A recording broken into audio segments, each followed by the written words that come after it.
How to delete your Yahoo account permanently. Hey everybody, welcome back to the channel. In today's video I'm going to guide you through the steps on how you can delete your Yahoo account permanently, so make sure to watch the video till the very end.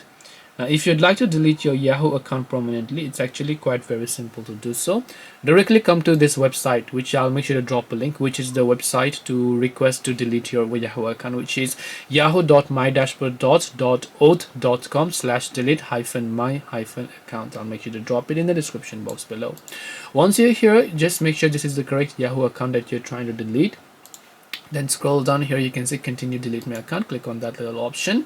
Once you have done that, enter your email address of which you want to delete it. Click on yes, delete this account, and then you'll be able to delete your Yahoo account permanently. This way you'll be able to permanently delete your Yahoo account. Hope this video was very helpful. If you have got any more questions, then feel free to also leave them down below. Thank you very much for watching till the end of this tutorial, and see you soon in the next video.